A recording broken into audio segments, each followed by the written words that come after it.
Saludos a todos, muy buen Nicanor, ven aquí y ahora.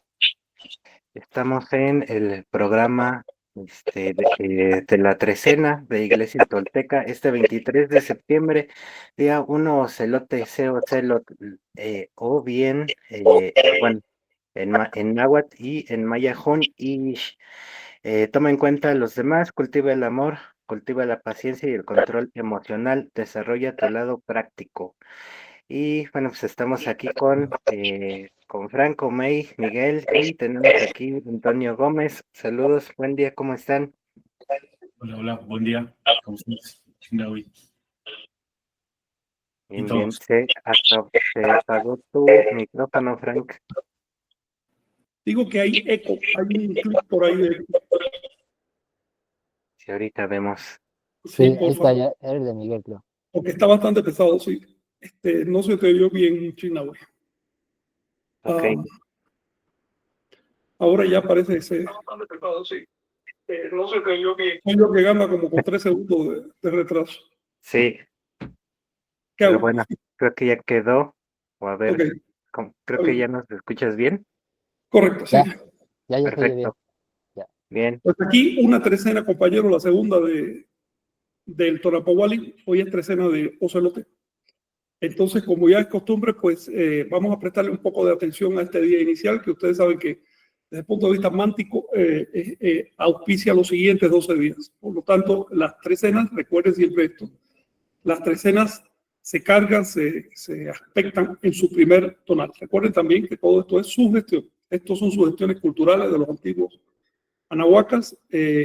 No hay que tomarlo como dictados divinos ni nada de eso. No obstante, observen porque es posible que detrás de estas sugestiones haya observaciones naturales o psicológicas o históricas.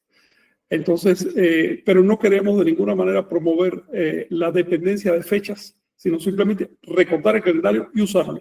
Sobre todo queremos usar el calendario por sus valores, valores científicos, valores en el orden de la cronología, es decir, de cómo resolver el problema de la medición del tiempo, valores astronómicos o de cómo integrar la medición del tiempo con el cielo, valores de síntesis, porque es un mecanismo tremendamente sintético, y valores de armonización, que es algo que tenemos que aprender en nuestra cultura. La cultura occidental cristiana piensa que por resolver los problemas ya tiene y no le importa el modo como lo resuelve, y a veces el modo es mucho más costoso que el problema en sí, y resulta siendo peor la solución. Los anahuacas nos enseñaron a través del calendario que el modo es importante y que si quieres resolver determinados problemas, más vale que lo hagas de forma armoniosa, de forma sintonizada con el resto de las condiciones sociales, porque es como cuando le pones un parche. Este ejemplo lo puso Jesús. Ya en la época de Jesús había este tipo de pugna. Dice, si tú le pones un parche de una tela nueva a un manto viejo, la tela nueva termina desgarrándolo más todavía. Así que las cosas deben ir cada uno con lo suyo. También decía, si tú echas vino nuevo que hincha, ¿no?, en un odre, es decir, en una vasija de cuero vieja que ya no da más, pues se va a reventar.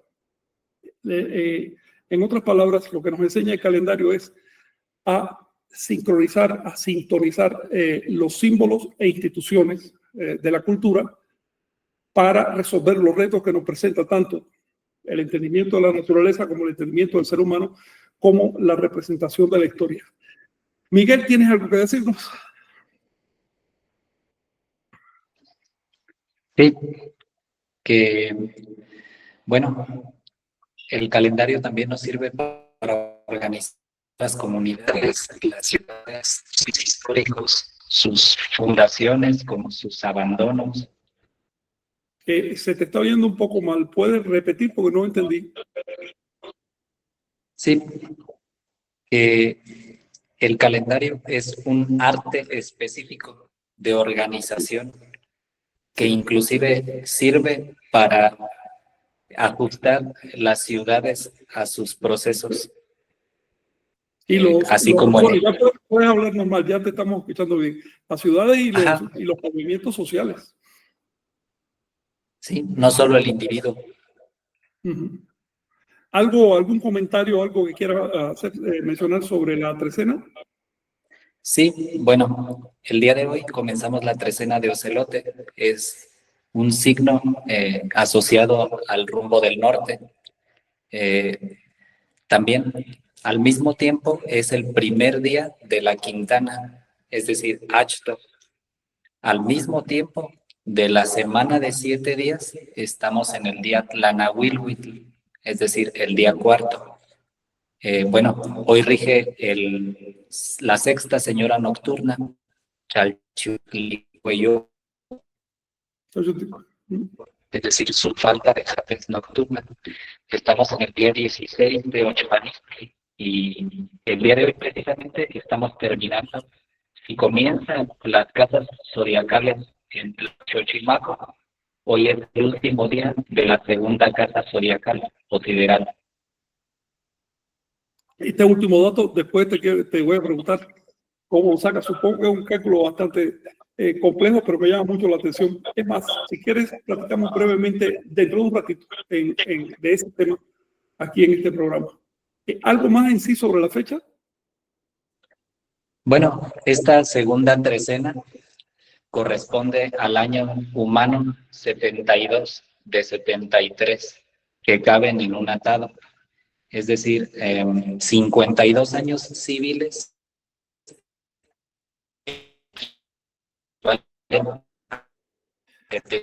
Bueno, se ha entrecortado bastante, Miguel. Hemos vivido 72 de 73. No te hemos entendido. ¿Ustedes están escuchando bien a Miguel? No, se le corta mucho la red. Yo creo que es su red ¿Es su red? o el lugar en donde está a lo mejor y no le permite tener fluidez en la conexión. Ok, date un minuto de descanso o busca, no sé, o quita la imagen. Lo que nos estaba diciendo Miguel, si entendí, él estaba hablando de que un ciclo de 52 años tiene 73 tonalpohuales. Entonces, nosotros estamos, nos estás diciendo, Miguel, ¿en qué tonalpohual estamos? En el 72 de 73, algo así lo entendí. 72 de 73 tonalpohuales. Ok. Ok. Sí, ya estamos al final del ciclo de 52 años. Ajá, se refiere más bien al ciclo de 52 años, ¿no? Que es 2000, el próximo año. Ya el año que viene termina y inicia a fin del año que viene, inicia el último atado de 52 años del presente bloque de atados, o rueda de atado, ¿no? Miguel, adelante a ver si ahora te escuchas bien. Bueno, parece que está buscando mejor acomodo. Miguel, si tienen algo que comentar ustedes, seguimos. Pues quizá mencionar, es la segunda trecena de este Tonalpohualli, y quisiera recordar como datos básicos de simbolismo. La trecena pasada inició en Zipactli, es el rumbo del este, el elemento del fuego, todo lo que tiene que ver con la energía vital, y este servicio que estamos brindando de estar al pendiente de las trecenas y las veintenas, pues también para ir enfocando atención hacia los símbolos y las correspondencias que tienen estos tonales. En este caso, un ocelote, pues se refiere al rumbo del norte, se refiere al color blanco y se refiere a los procesos mentales. Entonces, pues la idea justamente de ir con esta secuencia de trecenas, pues es ir dando prioridad a los símbolos que representan la trecena en curso, ¿no? En este caso, pues sí, toda la cuestión de los procesos mentales, los retos intelectuales que tenemos bueno, con los que estamos lidiando en nuestra cotidianidad, y quizá también pues enfocarlo con mayor prioridad en esta trecena. Es como una invitación también lo que hacemos con esta secuencia, pues de ir dirigiendo la atención hacia los diferentes, pues digamos, vehículos de expresión, ¿no? Como en algún momento se había comentado, los conceptos.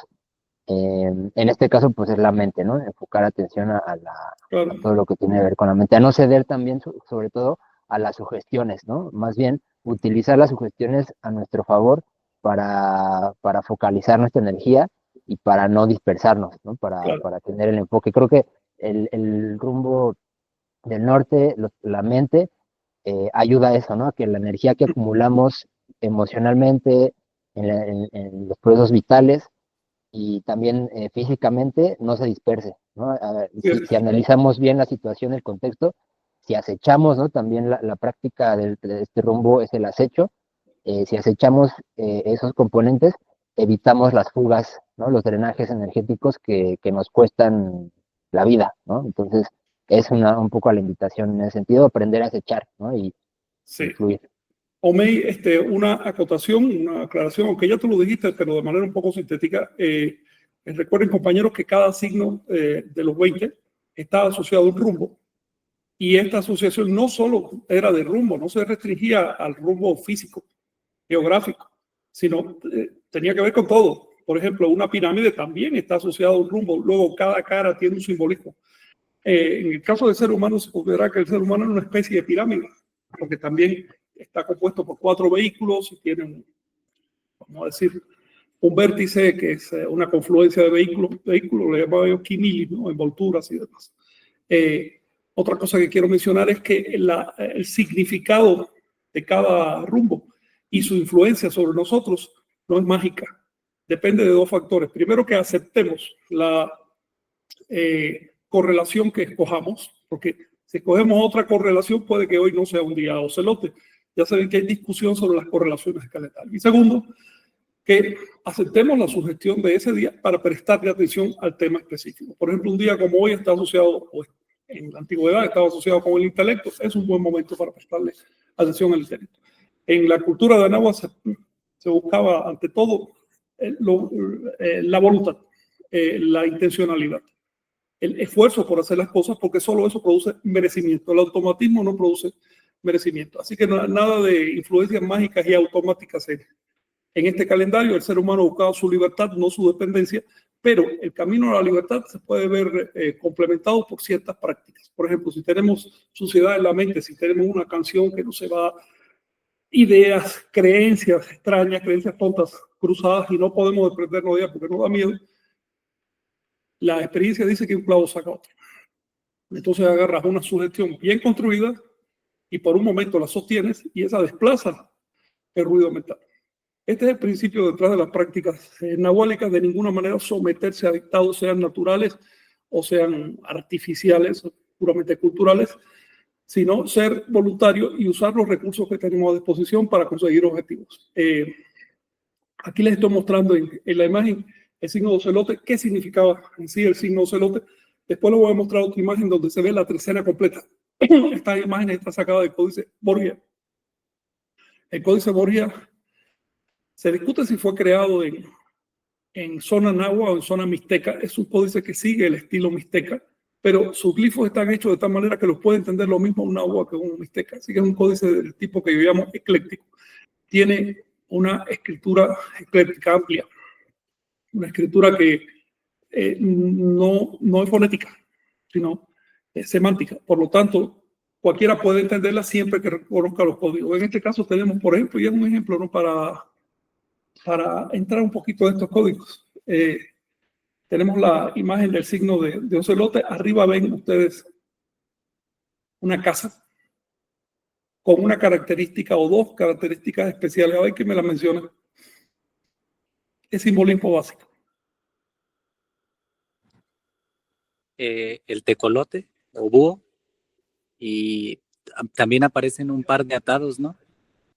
Eso es visto de perfil, una estera o manta gruesa o quizás piel con que se servía de puerta en las casas normales, digamos. Había puertas de madera, pero para los templos y demás. Las casas habitualmente lo que tenían eran cortinas, una delgada o una gruesa. Y esta cortina está corrida, es decir, está cubriendo la casa que está oscura en su interior. Y esa oscuridad se simboliza, por supuesto, con un animal nocturno. ¿Qué nos está diciendo la casa de la oscuridad? ¿Qué cosa es la casa oscura?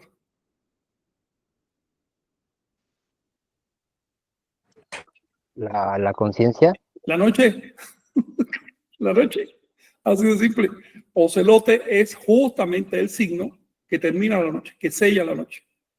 Por lo tanto, es el cargador de la noche, el animal nocturno por excelencia, pero que no está a la medianoche. A la medianoche está el perro, porque se pone a ladrar a la medianoche. Pues bien, el ocelote sella la noche y por lo tanto hace la transición hacia el día. Esto se significa por las manchas del ocelote que representan las estrellas. En este caso vemos un ocelote que echa fuego por la nariz. Este elemento de soltar fuego por la nariz se asocia generalmente en el arte mesoamericano a los reptiles, en cuyo caso hablamos de dragones, pero también eventualmente a ocelotes y a otros animales.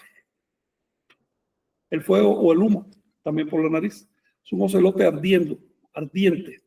Y es un ocelote erizado de navajas, de pedernales. Es un ocelote que representa los peligros de la noche. Sus manchas no solo son estrellas, también son ojos. Las estrellas eran ojos en el cielo. Así como el sol representaba la luz, la claridad, la objetividad, las estrellas representaban los sueños. Es decir, es una luz, pero no es una luz objetiva, sino la luz de la imaginación. Y por lo tanto, la embriaguez y demás. El ocelote se asocia en la iconografía y en el mito anahuaca a la embriaguez de los sentidos. Entonces es un momento para tener cierto cuidado. A su lado está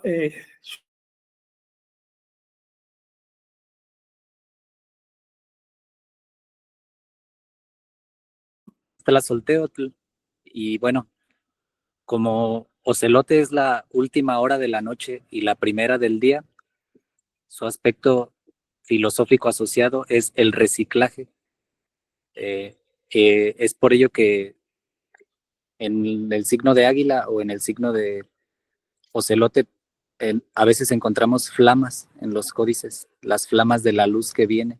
Sí. Y el aspecto de esta señora nocturna es precisamente el reciclaje. Por eso tiene la boca negra, porque en otras palabras podríamos decirle la gran recicladora. Claro. De hecho, ocelote por sí también representaba la tierra. Acuérdense que el animal, como totémico, si quiere simbólico, de la tierra, era un ocelote. Nahui Ocelot, por ejemplo, es el sol de tierra. 4 ocelotes. El hecho de que se asocie a una deidad femenina confirma esta relación. Pero esa deidad no es cualquiera. Esa deidad se identifica porque tiene un tocado en forma de hilaza. No es hilo todavía, es hilaza. Hilaza de la que se saca el hilo. Y por supuesto tiene un par de usos en la cabeza para acentuar el hecho de que ella es la que hila o que, digamos, saca del algodón en bruto un hilo que representa la vida.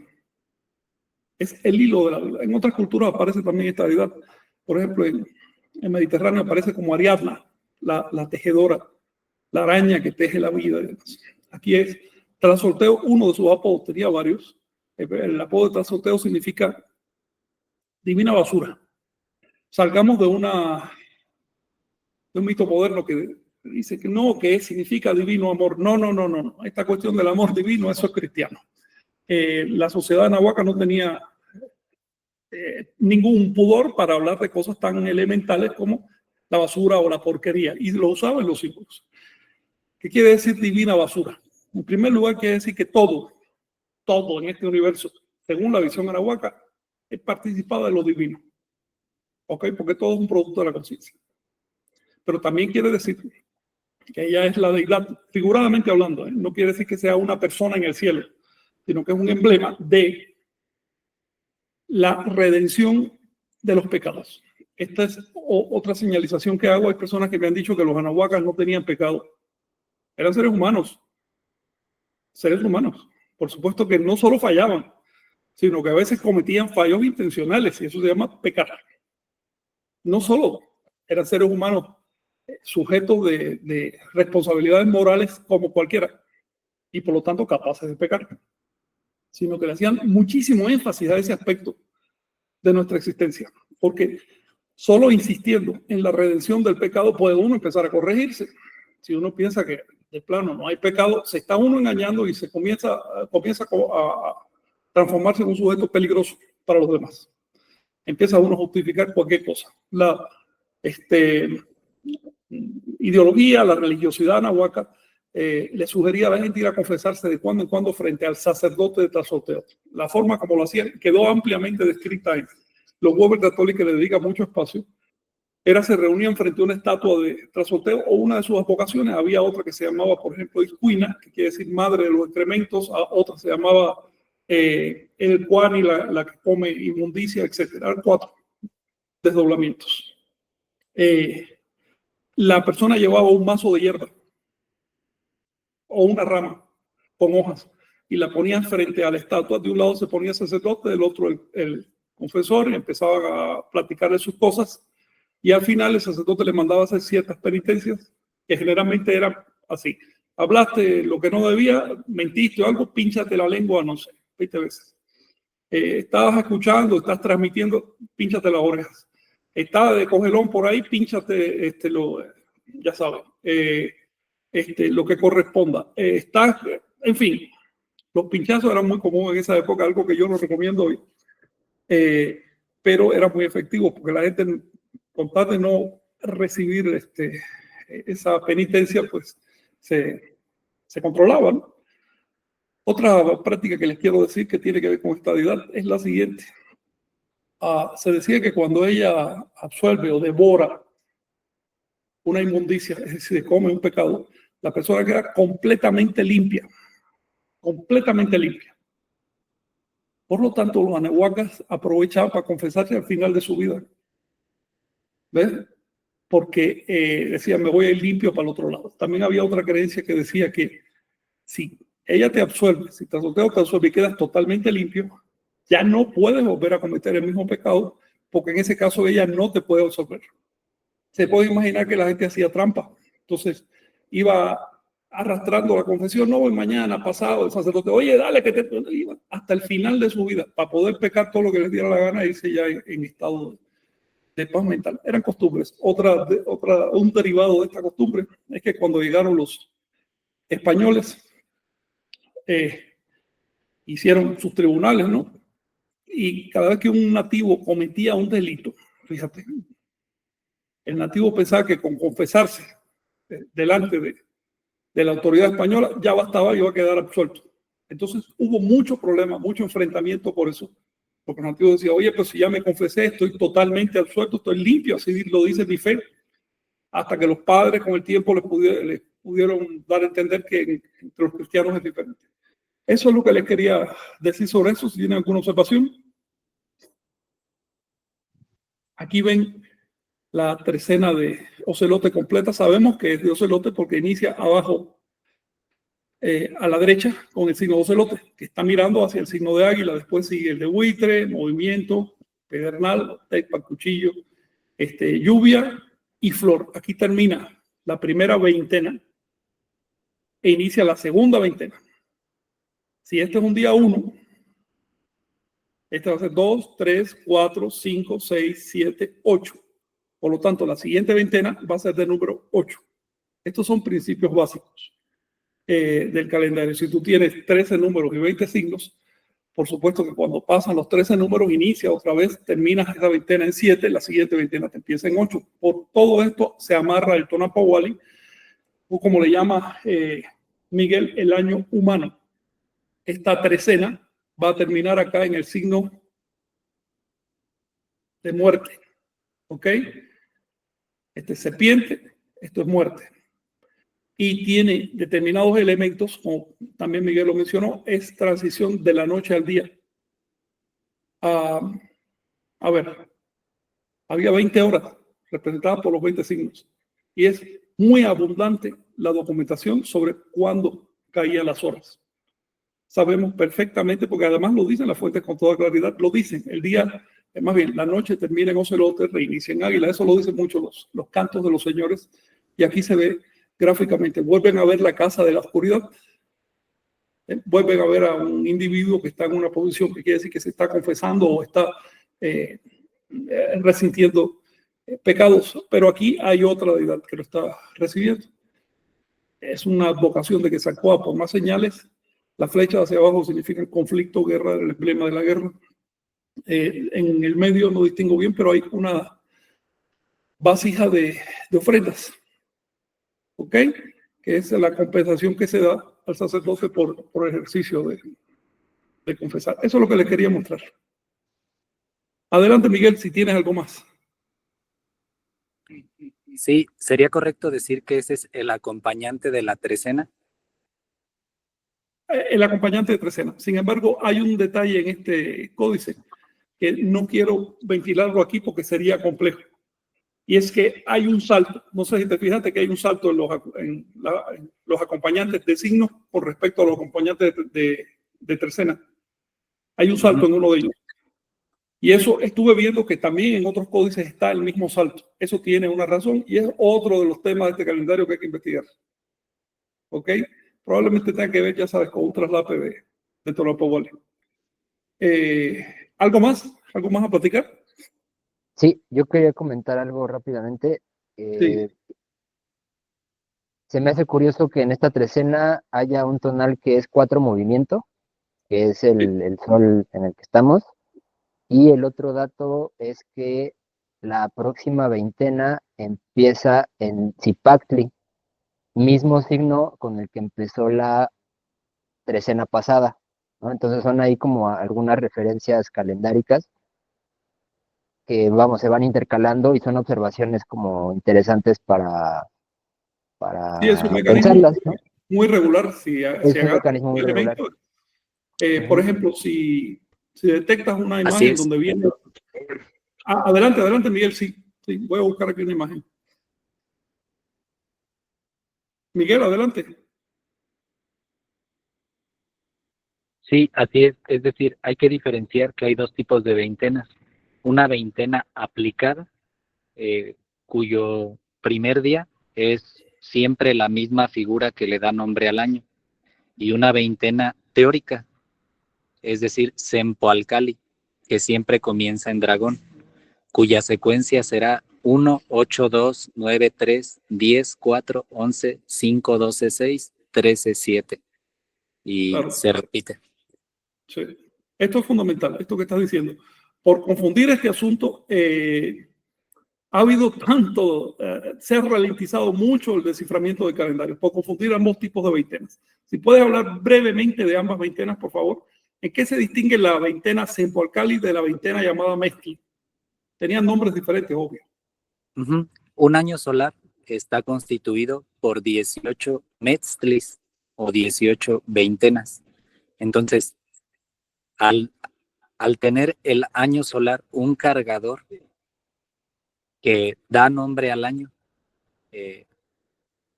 ese año va a comenzar todas las veintenas en ese signo, simplemente por la estructura vigesimal de las veintenas precisamente. Si el año se llama conejo, todas las veintenas inician en conejo. Si el año se llama lluvia, todas las veintenas aplicadas o metzli empiezan en lluvia.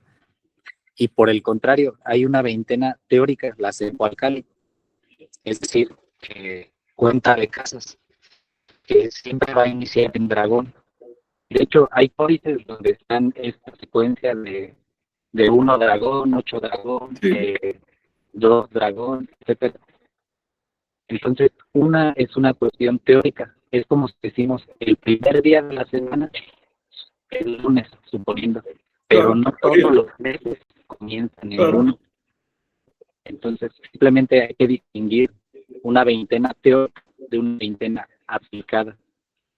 Así es. Exactamente, para decirlo un poquito más amplio, es como decir, el primero de los 7 días es lunes, pero no siempre el primero de los primeros 7 días de la semana, del mes o del año son lunes. En otras palabras, tenemos secuencias teóricas y secuencias aplicadas o amarradas. Es imprescindible entender esto para descifrar el calendario. No confundirlo. Un mecanismo que es un modelo de su aplicación concreta al tiempo. Por ejemplo, si el año tuviera 360 días, qué bueno, es un número entero de veintena, pero tiene 365. Así que al aplicar la veintena al año, necesariamente hay un recorrido. Y ese recorrido genera algo fundamental, que es el nombre del año. Y así sucesivamente. Otra cosa importante para quienes están estudiando, no confundir secuencias mecánicas, lineales, de tonales, de signos, de tiempo, con secuencias aplicadas a la astronomía. Esto es un tema bastante más complejo. Yo le llamo bases A y B de tonales. La ignorancia de la base B hace que los investigadores traten de medirlo todo con base A y llegan a 1000 contradicciones, no se ponen de acuerdo. Por otro lado, si solo usamos base B y no aceptamos una base A, se nos quedan fuera las cuentas, la cuenta larga, ¿no? La conocida como cuenta maya. Entonces, el tema es bastante complicado. Si alguien más quiere comentar, Antonio, ¿quieres decir algo sobre esto? Espero no estar hablando solo aquí. ¿Quién me escucha, verdad? Sí. No, estoy escuchando, bueno, atención. Sí. Ahorita sin comentarios. Ahorita sin comentarios, ok. ¿Algo más, compañeros? Jonathan, Luis, antes de seguirle.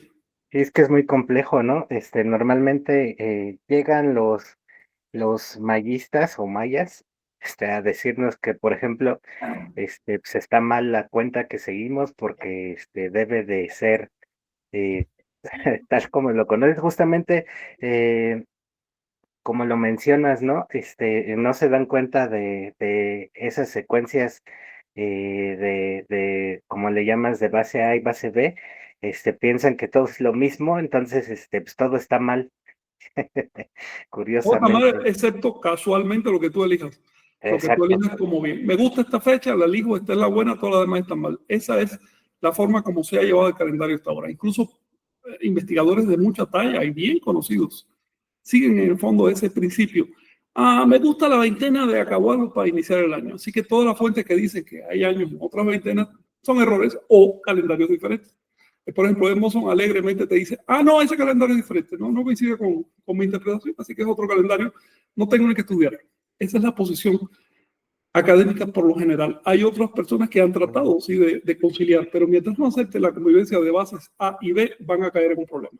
Un problema de los mayistas es que se reducen a estudiar las llamadas cuentas mayas, que además no son mayas, son olmecas, y desconocen las demás. Para estudiar este calendario, primero comienza por el año civil. Es la cuenta más accesible, más cerca de la gente. Primero por eso, domina eso. Después puedes ir a otras cuentas que ya no eran de uso cotidiano.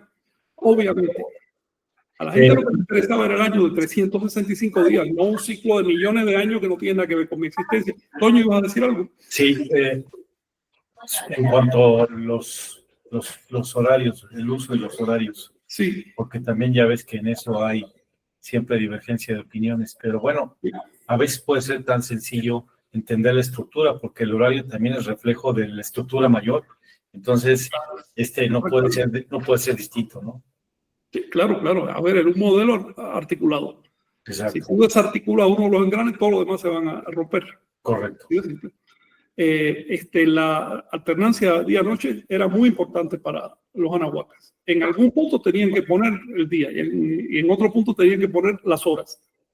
Sucede que nosotros comenzamos las horas en el mismo momento que comenzamos el día. Y se han fijado.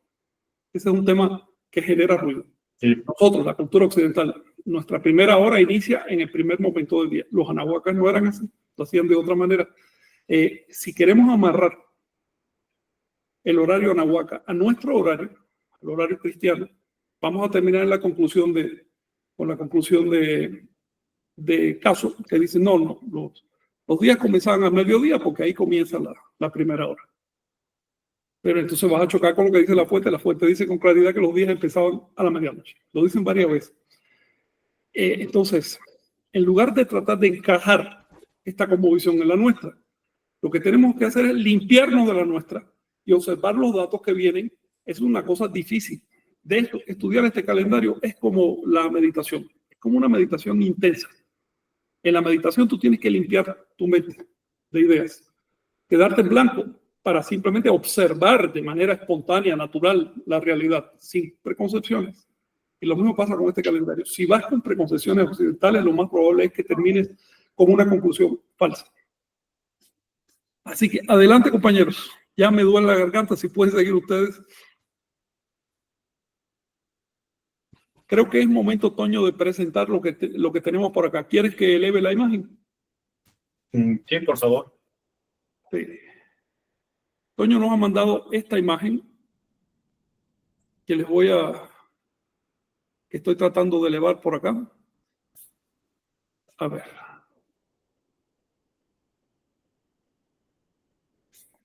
Esta imagen. Que es de un evento que va a tener Toño. ¿Nos puedes decir primero de qué trata el evento y después cuándo va a ser? Bueno, pues es lo que he venido haciendo. Entonces, ayer que estábamos platicando, me comentaste, te voy a mandar la liga para que Sí, claro. invitar a los compañeros. Y como siempre, esto es lo que vengo haciendo, como ya saben, Sí, que lo presenté también hace unos meses con ustedes, es la forma que integré, digamos, mi presentación para compartir esto con público general, que son la parte calendárica, muy específico, el de constelaciones, ligado a un recorrido por el Anáhuac con la serie de videos y animaciones que hice. Entonces, pues, ahora que he estado muy apegado con Secretaría de Cultura, que me abrió las puertas, lo he estado presentando en varios lugares. Mañana me toca por la tarde en el Planetario del Poli, ¿qué es? A las 5 de la tarde, creo que dice ahí, 5 o 6. Ah, no, bueno, inician varias actividades a las 5 y presentaciones a las 7 y pues están cordialmente invitados. y tu presentación, por favor, repítenos. Te voy a hacer unas preguntas, ¿no? De constelaciones mayas y la máquina del tiempo, es como bauticé mi presentación y esta serie de presentaciones que llevo haciendo. A las 7 horas en el museo El planetario. ¿Museo de qué? En el Planetario Enrique Erro del Poli. Ajá. ¿Es que está por qué metro o algo? Está ahí, está muy cerca ahí del metro del Poli. Del Poli. Ok, bueno. Mejor que des los datos claros, no todo el mundo sabe, ¿ok? Bueno, porque además las letras están tan chiquitas que no he podido leer, solo leo el nombre de la ponencia. Ya. Constelaciones mayas y máquina del tiempo, supongo que vas a trabajar con la máquina esa que inventaste, ¿no? Sí, exactamente, es la presentación que tengo ya hecha Sí. Para esto precisamente, que tiene que ver pues, con una presentación que hago, meto videos, saco la maquinita en Sí. tiempo y bueno, tiene su parte interactiva y un recorrido por, digamos, por distintas ciudades de Anáhuac desde el punto de vista de la astronomía, con video. Ok, vas a platicarnos de cómo dividían los mayas las estrellas, ¿no? Sí, en el fondo hablo en un principio de lo que es el Anáhuac, un solo calendario, una sola cultura, cómo fue la misma visión, ¿no? Desde el inicio hasta el final, cómo sintetizaban, es un poco de lo que estás ahorita diciendo, ¿no? Cómo sintetizaban pues, esa gran síntesis de la astronomía, que la puedes resumir en el calendario, cómo funciona el calendario, cómo rueda su engranes, y desde la más pequeña hasta la más grande, que la más grande yo la veo como la bóveda celeste, que es lo que he trabajado en el aspecto de constelaciones. Esto lo explico ya en detalle sin profundizar mucho con las constelaciones que aparecen en el Códice de París, en las láminas 23 y 24. Explico un poco de esas láminas. Luego, bueno, aprovechándome de esas láminas, le meto animaciones y veo yo cómo se armonizan entre planetas, calendario y bóveda celeste junto con las constelaciones, y es donde llevo una línea para ubicarme en distintas fechas en el tiempo a través de videos que hacemos un recorrido en distintas ciudades de Anáhuac. Es así. Toño, ¿tienes una idea suficientemente, digamos, probada, o por lo menos una intuición suficiente sobre cuándo inicia el año zodiacal? Bueno, si quieres me voy al inicio, digamos, de una era zodiacal. Era zodiacal. Era zodiacal, y el hecho de que es lo mismo, así como los horarios funcionaban como parte del sistema, la bóveda celeste también. Entonces, digamos que en el caso del zodiaco también, si proyectamos ese mismo modelo, pues funcionaban como eras zodiacales, dividido el espacio en 13 partes y nos dan eras de 2000 años. No son 12, sino 13 partes, y es la precisión de 26,000 años. Y cada era compuesta por uno de estos animales. Ahora bien, si lo divides en 5 partes, digamos, como vienen siendo los 13 bactunes, ¿no? El último de los bactunes que empezó en el 13000, alrededor del 3113, pues 3113, 3114 o por ahí, yo concluyo que es el inicio de una era nueva que se dio en esa fecha. Y todo en consecuencia, digamos que el pivote o siguiendo a las Pléyades, ¿no? Sí, claro, claro, eso es muy importante. Un quinto del año zodiacal de 26.000 años, tú lo estás colocando 3.100 y pico antes de Cristo. Se habla de 3.114, 3.113, hablaba primeramente. Mis cálculos me dan un poquito diferente, un poquito diferente, pero por ahí mismo, con 7 años de diferencia, una cosa así. Exacto. Pero pendiente de estudio, la verdad. Y es una intuición mía, donde inicia la era, inicia también el año zodiacal. Sí, bueno, exactamente, inicia ahí, justo con las Pléyades, las Pléyades. De acuerdo al modelo que reconstruye, las Pléyades que están en la cola de la serpiente acuática, que es el 3000, esa fecha, ahí inician un 4 ajao, precisamente en un 4 ajao, porque, bueno, ya metiéndonos en detalle, los cartoons o ajao cartoons van relacionados a las series zodiacales, y justo el cartoon que le corresponde a la serpiente acuática que den las Pléyades en 3114 es esa fecha. Correcto.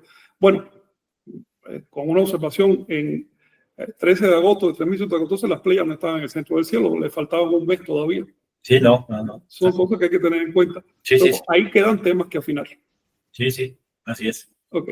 Otra cosa para que los compañeros lo entiendan, tienes una rueda dividida en 13 partes de a 2.000 años y también dividida en 5 partes a 5.200 años.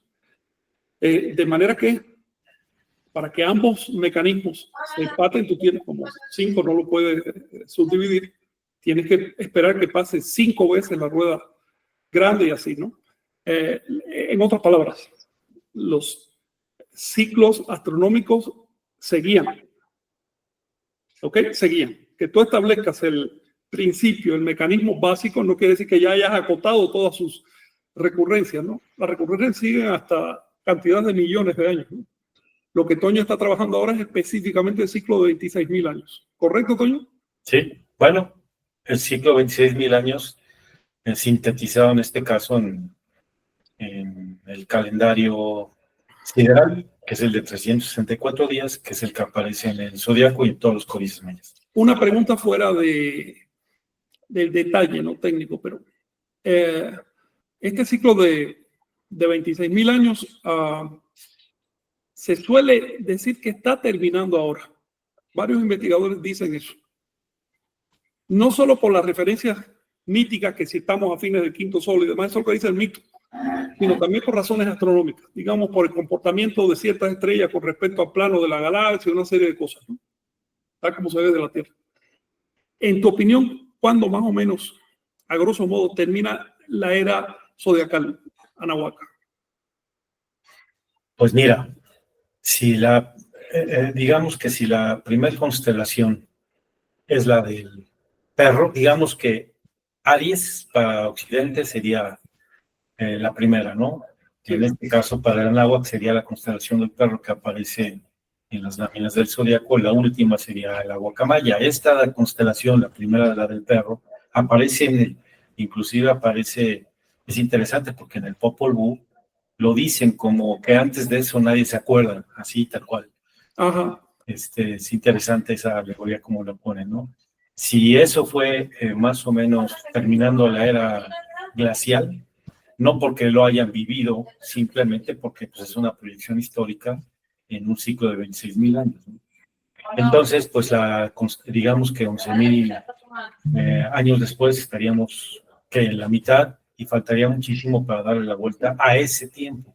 Entonces, probablemente si estamos hablando en un pedacito, que sería esta quinta parte, pues sí, ya es en este tiempo, ¿no? Como es si tú quieres, lo ubicamos en el 2012, 2070, en esta época cuando está es que también depende si hace los ajustes cada 80 años, cada 2000 años o no.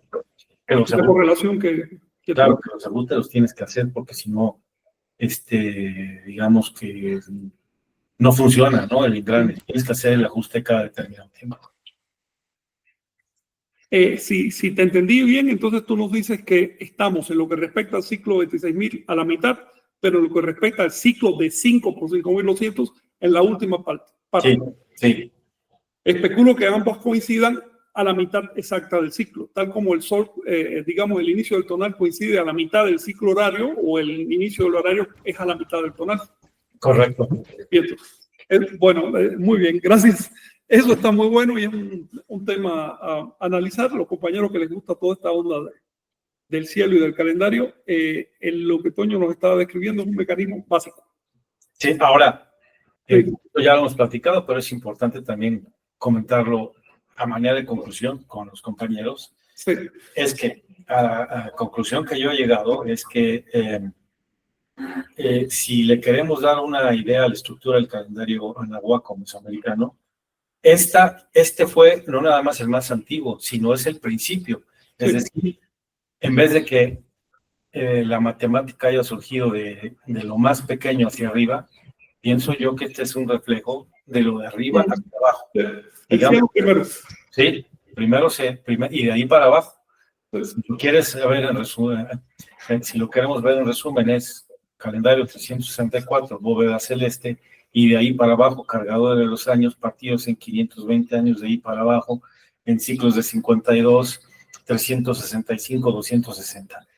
Ese 260 al final, si queremos verlo así, 26.000 años, le quitan los ceros en fractal, pues es un 260 chiquito. Bueno, eso es un pensamiento decimal, siempre toma en cuenta ese detalle. Bueno, pero aún así son 26.000 años, digamos como lo quieras entender, son 26.000 años, y un 26.000 años chiquito es ese 260. Claro. No, el sistema es tremendo. Recuerden los compañeros que estudian esto, no se queden solo con un ciclo con el que están viendo. Sospechen que hay otro que se está traslapando. No hay un solo mecanismo que yo haya encontrado en este calendario que no se traslape con otro. Y esos traslapes no son arbitrarios. Es decir, no es decir, ahora ya vamos a empezar el otro y después, no. Esto tiene una razón, tiene una causa. El ejemplo claro es el día. El tonal en que estamos viviendo hoy, que es el tonal de Ocelote, comenzó a la medianoche. ¿Por qué? Porque a la medianoche el sol empieza a ascender. Es el momento auspicioso para iniciar un tonal. A diferencia de nosotros que consideramos que el sol asciende desde el horizonte, los anahuacas consideraban que el sol asciende desde la medianoche y que en el mediodía empieza a descender. Era la visión que tenían de la astronomía y eso se refleja en el tonal. Por otro lado, el ciclo horario va al revés. Cuando el sol empieza a descender en el mediodía, comienza el ciclo horario con el signo de Zipactli y termina, bueno, cuando llega a la medianoche, el signo de perro. Por eso nos está hablando Toño de que perro es el inicio del ciclo del tonal. El ciclo del tonal no empieza desde el punto de vista horario de Zipactli, sino el perro. El perro es el animal del inframundo, el que lleva el ciclo. Es un asunto que una vez que lo organizas en tu mente, lo entiendes. Pero si no tienes esa organización en la mente, vas a encontrar símbolos, cosas que chocan. Entonces, algo que te llama la atención, Toño, es que en el mito náhuatl de la creación del quinto sol, se dice que al inicio del quinto sol los perros ahumaron el cielo. Encendieron una gran fogata y ahumaron el cielo. Esto es algo a tener en cuenta, pero a inicios del quinto sol, lo cual es bastante desconcertante en una visión rápida. ¿Ok? ¿Te suena de algo? ¿Te dice algo? No. No, ¿verdad? Pues eso hay que analizarlo porque dice así el texto. Yo primero pensaba que hablaba de los chichimecas y que por alguna razón lo traducía como perros, pero está hablando de un momento astronómico y se refiere a las Pléyades. Se refiere a las Pléyades y dice que son los perros los que hacen ese trabajo. Bueno, gracias por esa información, por ese anuncio. Si quieres decir algo más, estás invitado a participar en lo que queda del programa. Compañeros, algo que tengan a mano. Gracias.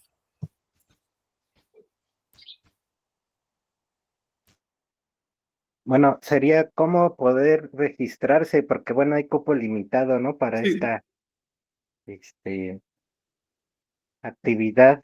sí. Pues creo que está ahí el cartel, ¿no? Y dice abajo cómo. Más bien tienes que, no estoy seguro, a ver, déjame abrir. A ver, yo estoy viendo el cartel, pero te digo, la pantalla que uso es tan chiquita que no me deja, no sé cómo ampliar este pedacito acá abajo. A ver si yo puedo. Solo veo que dice 19 horas. Hasta Espera, ahí. dice, ahorita ya lo acabo de abrir, digo, no estoy compartiendo, pero se los digo. Dice cupo limitado, Victoria Harpelú, Luis Enrique Erro, pues no dice cómo. Entonces, a ver, quien Por eso, quiera ahí, ¿qué tiene que hacer? Bueno, mira, por lo que veo es que hay una serie de actividades ahí, ¿no? Sí, Entonces, yo me imagino que la actividad que empieza desde las 5 de la tarde, que van a estar en distintas actividades, pues el que llega se apunta en sitio para pues para la conferencia, ¿no? Porque claro. no viene más, no hay mayor instrucción Ok, bueno, interesados que se presenten allí y pregunten tu conferencia. sí, también lo que pueden hacer, si en verdad están interesados, es que en la página de Facebook del Planetario Luis Enrique Erro o en la de Secretaría de Cultura, Noches de Museo, ahí puedes decir que aparten tu lugar. Claro. Ok. Sí, pero creo que si van allí, seguramente van a entrar. Sí. Seguramente van a entrar. Bueno, no es por nada, pero hace un par de meses me tocó en Tlatelolco, porque después que se comencé también, antes de que empezáramos ya estaba lleno y tuve que armar dos y nos tuvimos que salir porque había mucha gente. ¡Órale! Se ¡Qué juntaron éxito como, están teniendo! se juntaron como 300 personas. Oye, qué bueno. Y además qué sorprendente que a la gente le interese. Y pues tengo encantado de difundir esto, pues de eso se trata, ¿no? Sí, claro. Claro. No, excelente. Luego la maquinita y todo el ambiente que le forma es bastante atractivo. Okay. Luis, ¿algo que opinar?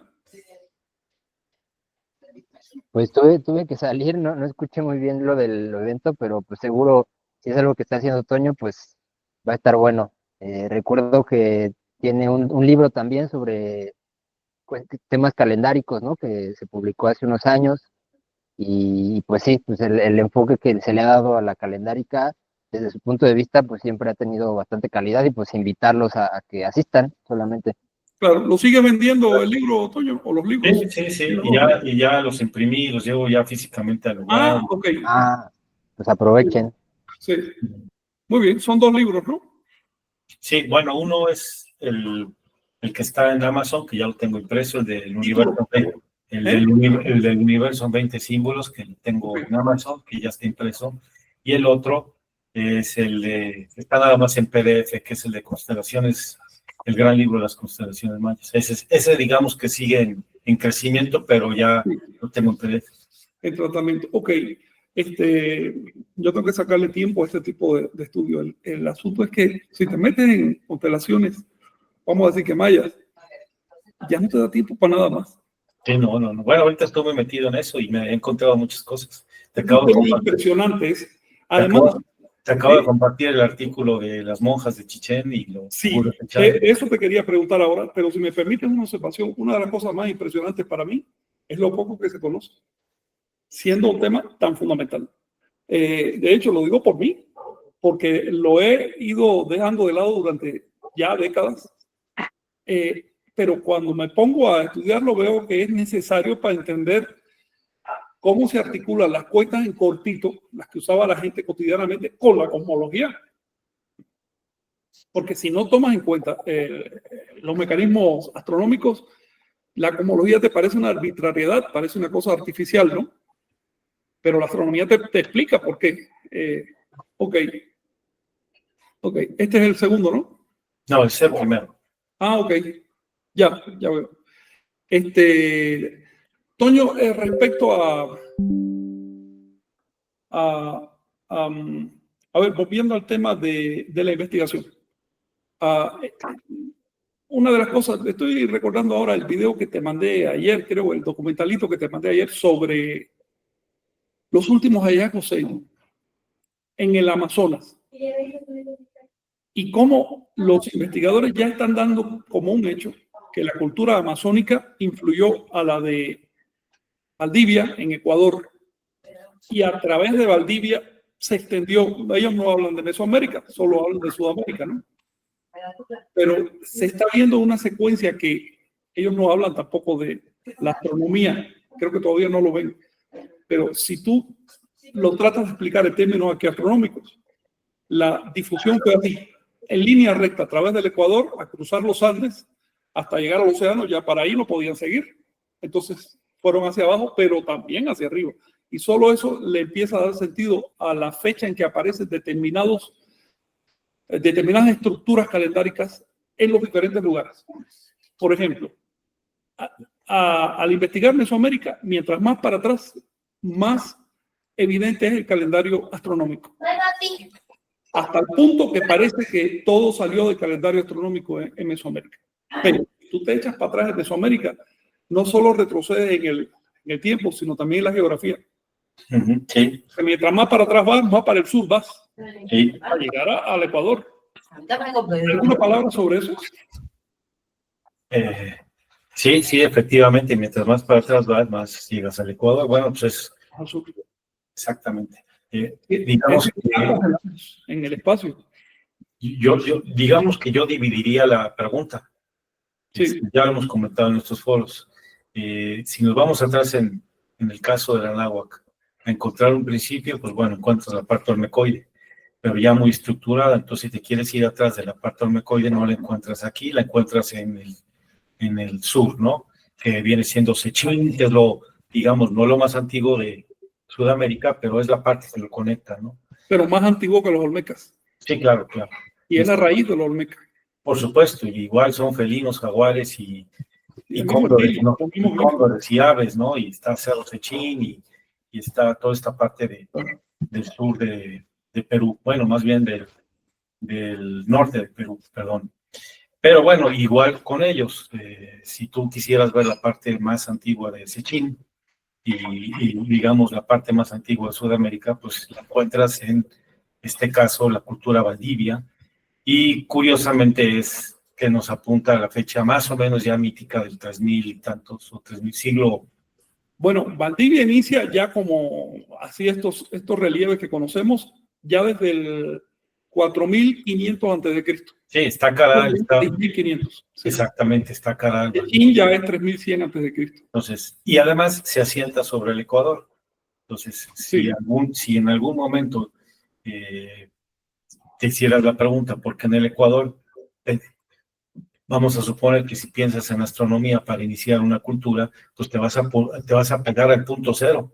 Y del punto cero, ahora sí, encuentras el Ecuador celeste, estás parado sobre el centro y de ahí inicias tu cultura hacia abajo o hacia arriba. En este caso será muy claro que empieza a ser hacia abajo. Y después, en algún turno siguiente, si lo queremos llamar así, fue hacia arriba, que es el caso de náhuatl. ¿Cómo sabían ellos, Toño, que estaban en el Ecuador terrestre? Bueno, pues supongo que observación, cálculo, matemática. Bueno, ahora lo más fácil y más evidente es que es el paso cenital el día del equinoccio, el 21 de marzo, cuando el sol no proyecta sombra el día del equinoccio o los días del equinoccio, como hoy, bueno, como ayer precisamente, pero sobre el Ecuador. Órale, si encuentras que los pasos cenitales rompen en dos el año, lo dividen a la mitad exacta, estás en el cero, obviamente. Desde ahí, a medida que subes o bajas, se van a ir uniendo los pasos hasta que llegan el día de solsticios al trópico de Cáncer. Por lo tanto, tienes un rombo, y eso es muy importante porque es la figura cosmológica más antigua de Valdivia. El rombo de la Tierra. Sí, exactamente, la figura de Valdivia. Que marca hasta dónde llega el Sol y además cómo se mueve, porque el Sol va haciendo esto, va haciendo esto. Te estoy poniendo el Ecuador así porque es nuestra idea, ellos lo veían así. Sí. Así que los pasos cenitales estaban acá. Entonces, el día del paso cenital por el Ecuador, pues es el día cero para ellos y solo se da ahí. Claro. Entonces, y bueno, no por casualidad es donde inicia o arranca la cultura más antigua en Sudamérica, como es la cultura Valdivia. Por lo tanto, encontramos en la civilización en América una cosa sorprendente, y es un amarre entre el cielo y los asentamientos humanos. Y además, un amarre entre la deriva del cielo, porque el cielo no solo está estático, sino que tiene unos ciertos movimientos, y los asentamientos posteriores. En otras palabras, es como si los asentamientos, además de buscar un buen lugar para ponerse y sembrar y demás, ¿no?, estuvieran tratando de cumplir con un esquema cosmogónico. Sí. Y ese esquema parece que era fundamental para su religión al punto de provocar migraciones. Imagínate tú el trabajo de que miles, tal vez millones de personas migraran a un lugar lejano y empezaran a cultivar desde cero, a beneficiar tierras y demás. Eso solo se justifica si tenían una profunda creencia. Todo esto se reflejó en una figura mítica que ya aparece desde Valdivia, pero desde mucho antes. Probablemente la encuentren en abundancia en el Amazonas, porque esta figura mítica justamente se compone de animales presentes en el Amazonas, que es la integración del felino, la serpiente, el ave, el ser humano, en fin, la integración de los elementos en una sola imagen. Esta es la imagen, vamos a decir, mesiánica, crística, profética, como tú le quieras llamar, más antigua de América. Sí, acabo de, bueno, si podrías poner en imagen, Chignahu, ya que tú apoyas muy bien la imagen visual de los narradores, pon a Caral, porque si buscas una imagen de Caral es impresionante. Que Valdivia en su momento seguramente debió haber estado así o similar, pero eso pues no se ha trabajado, porque además el Ecuador que se conoce de Valdivia es el que está en Ecuador, pero el Ecuador corre hasta el otro lado, hasta cruzando Brasil, y eso está explorado por todo el Amazonas, entonces imagínate todo lo que hay ahí. Pero bueno, el simple hecho de ver una ciudad como Caral de esta manera, a ver si la puedes poner, pues nos remite exactamente, ya es contemporánea a Sumeria. Estás hablando de que eso es Caral, y Caral y Sumeria tienen prácticamente la misma antigüedad, y Sumeria pues es el arranque de la civilización occidental. Y eso nos lleva a otras preguntas, ¿no? De cómo es posible, digamos, la pregunta sería ¿cuál fue el punto de arranque de ambas? Caral no es la más antigua civilización sudamericana, ¿ok? Solo es de la edad de Sumeria, más o menos, pero ya heredó una serie de, bueno, tú lo notas en esa arquitectura que hereda cosas. Exactamente. No inventaron eso. Vaya. Así es. La cultura Sechín es 1000 años anterior a Caral, la cultura Valdivia es 1000 años anterior a Sechín, pero ahora están descubriendo cosas bajo los árboles del Amazonas con el sistema LIDAR o con esa cosa. Esa cosa, están descubriendo una urbanización y unos símbolos además, porque afortunadamente tuvieron el cuidado de plasmar sus símbolos sagrados en el suelo, y los estamos viendo aunque todavía no hay arqueología en el sitio. Acá es que se está abriendo un mundo ahí, ¿eh? Parece que la civilización en América comenzó en el Amazonas, civilización de tipo ya urbanizado, con ciudades, acrópolis, calles enormes, carreteras de kilómetros, millones de personas concentradas. Parece que eso empezó en el Amazonas. No hablo de una proto-civilización como por ejemplo de Turquía, que bueno, eran pequeños asentamientos. No. Estoy hablando de naciones organizadas. Si esto es así, es posible que la civilización de tipo ya urbanizado haya surgido en América, porque no recuerdo nada similar de esa antigüedad en el resto del mundo. Esto es algo como... No, y también, bueno, son otros temas, ¿no? Como lo que hay precisamente en Turquía, ¿no? Como Göbekli Tepe, por ejemplo, que la distancia que hay entre Caral, digamos, y los mexicas es la misma distancia que hay entre Göbekli Tepe y Sumeria, pero ahí sí hay un hueco muy grande. Sí, pero Göbekli todavía tú estás viendo culturas que no eran agrícolas, que ni siquiera eran cerámicas, que no eran urbanizadas. Estás viendo asentamientos circulares, no calles. Ahí no se ven carreteras todavía ni nada de eso. Es decir, estaban en transición a la civilidad, pero todavía le faltaba un elemento básico de la civilidad, que es la urbanización. Sí. Hacer que miles de casas de personas o millones se organicen en torno a ejes. ¿Por qué? Porque cuando haces eso, tú tienes que estratificar bastante rígidamente la sociedad para que todos sobrevivan. Porque quienes están viviendo en el centro de la ciudad no pueden ir a cultivar tierras. Sí. Quienes están dedicados a construir esas casas, esas pirámides, por supuesto, necesitan alimentarse. Entonces tiene que haber sistema de impuestos y demás. Esto todavía no cuenta en Göbekli. Sí, y ahorita acabo de ver, inclusive acabo de presenciar en Zoom una conferencia de un investigador que se llama Carl Callaway, y se mete al estudio de las estelas, principalmente la de las estelas de Quiriguá. Entonces hace su reconstrucción matemática de las fechas que aparecen ahí, y pues prácticamente está bautizando ciertos glifos, como Magista, ciertos glifos que no tienen nombre, que son, digamos, cuentas en tiempo profundo. Entonces dice, algo que lo sabemos y que es evidente, dice, en la historia de las matemáticas pones, no sé, a Aristóteles, a Arquímedes, y aparece la historia de las matemáticas perfectamente estructurada en Occidente. Dice, y en esa película no aparecen que fueron anteriores y a tal nivel de conocimiento los mayas, el grado que alcanzaron. Y con las cuentas que hace de la estela ID, tú ya habías mencionado un poco que aparecen, como por ejemplo la estela de Cobá, cuentas anteriores al universo. Bueno, sí. Este se va más atrás, dice, las cuentas que aparecen ahí son tan ridículas que es, digamos que sería todavía más de los átomos que existen en el universo en todos los tiempos, imagínate. Bueno, pero...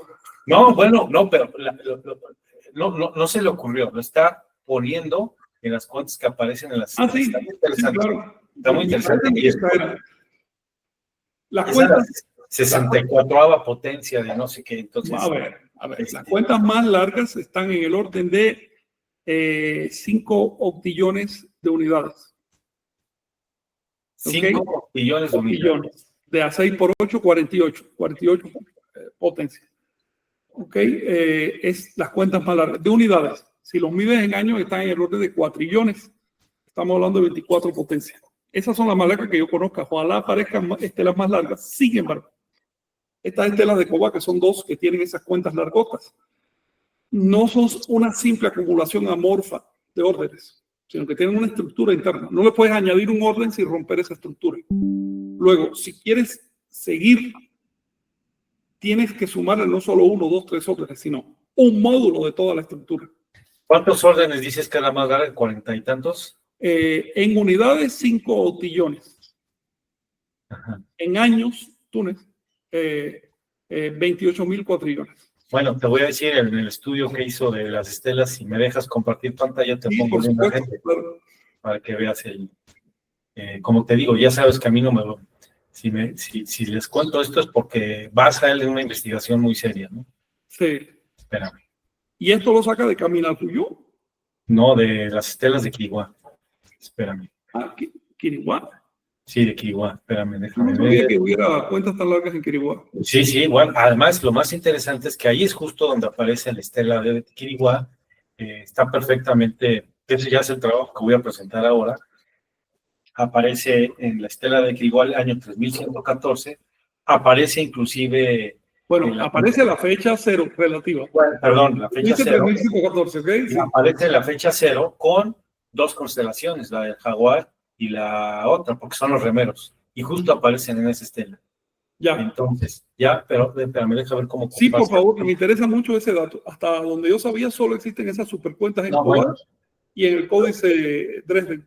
Con mucho gusto les puedo pasar, ya sabes que inclusive la liga de la presentación, aunque está en inglés, pero seguramente puedes poner ahí traducción. Déjame ver, voy a compartir pantalla. Sí, pero es evidente que no se ha encontrado más por falta de investigación. Si se investiga, seguro que aparecen todas estas cosas. Exactamente, ¿no? Bueno, es el trabajo de este señor.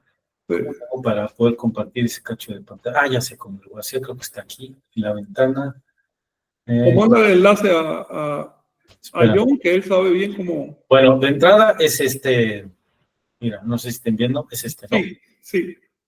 Entonces, aquí nada más le tomé foto a 4 láminas de su pantalla y es durísima su presentación. Él dice también, aguas que se van a agobiar de matemáticas, pero bueno, se mete a estudiar la estela de Quiriguá. Está viendo la pantalla, ¿verdad?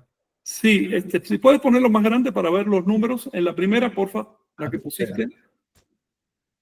Esa, déjame ver cuántos días hay ahí. Está tan chiquito esto. Está tan chiquitito, a ver. Sí, son los quintillones. 10 quintillones de años. Es lo que te digo. ¿Ves? Ve esta. 10 quintillones de días de Túnez. Mira, ve esta.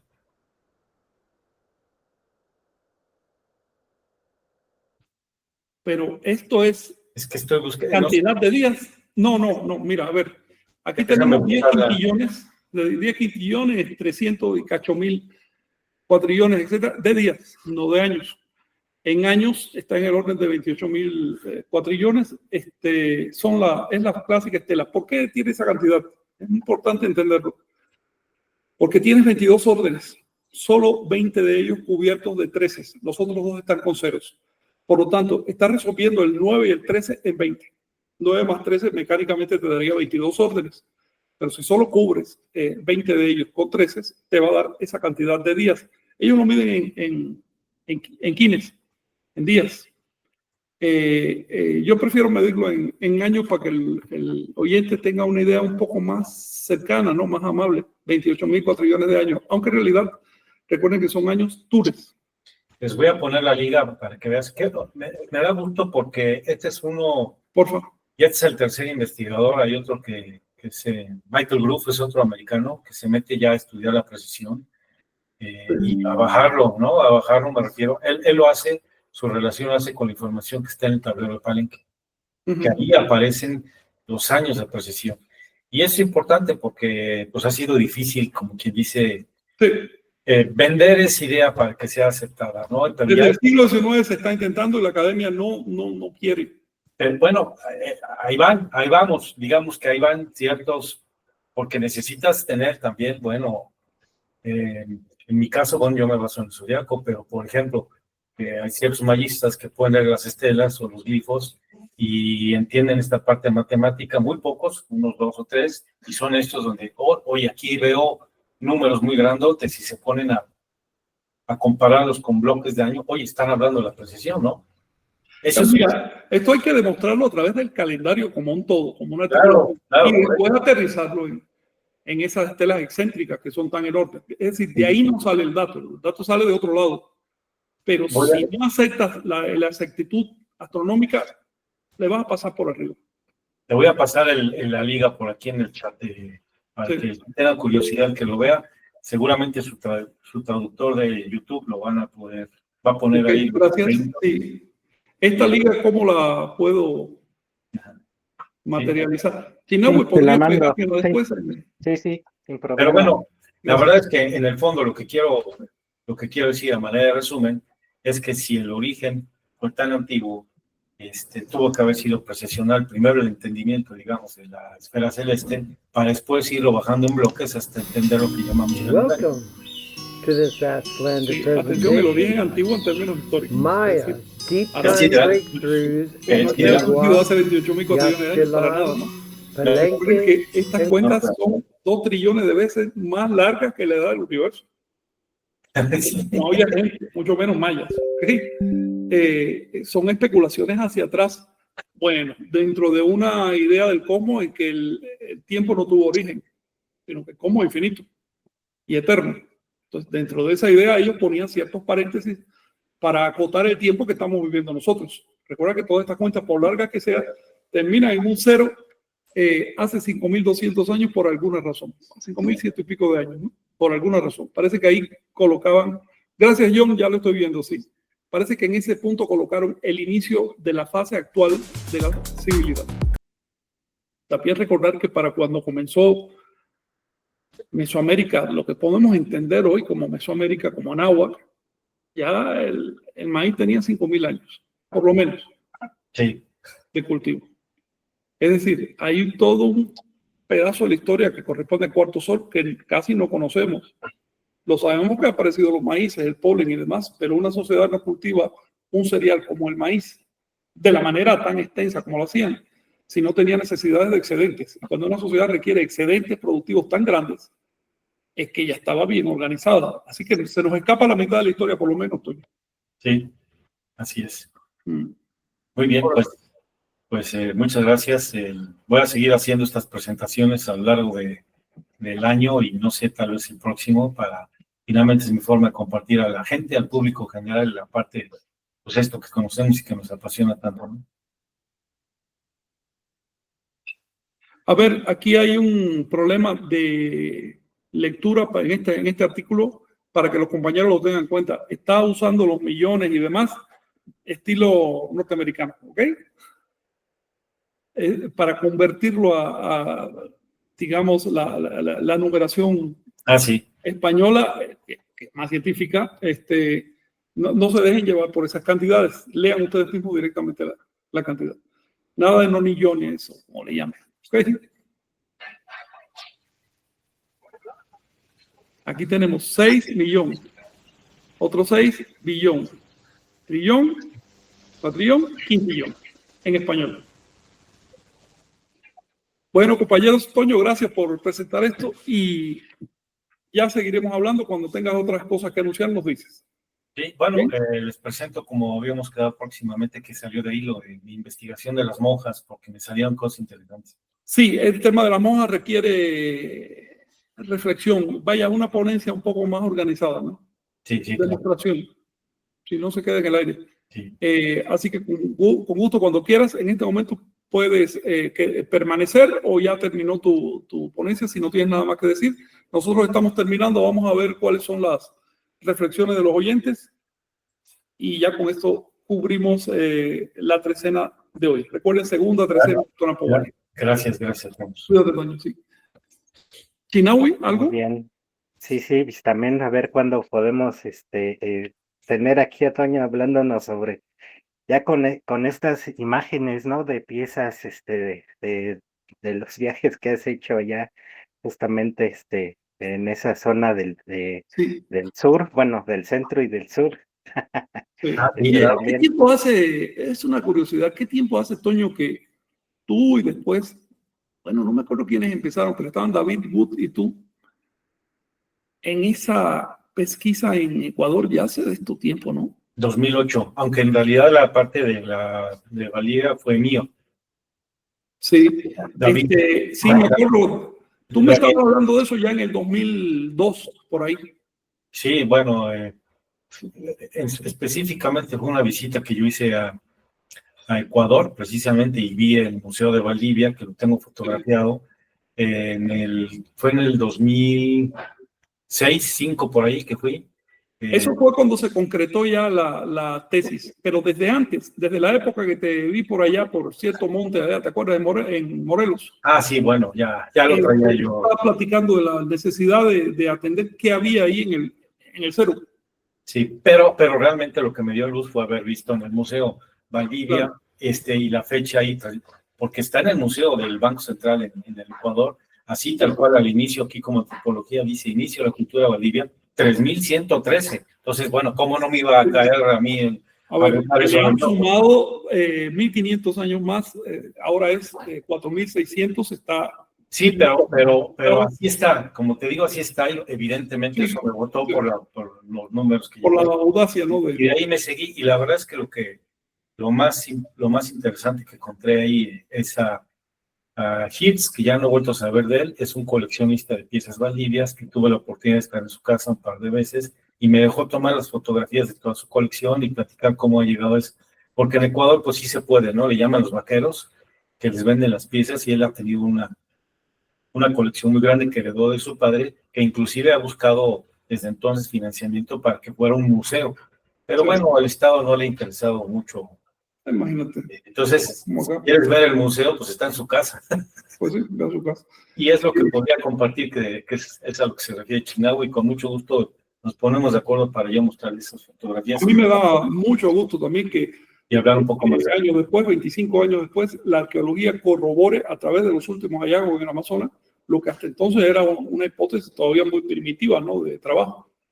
Sí, hace unos años no se hablaba de eso. Y no se hablaba de eso en esa época. Es más, hablar de eso era buscarse la risa, la burla.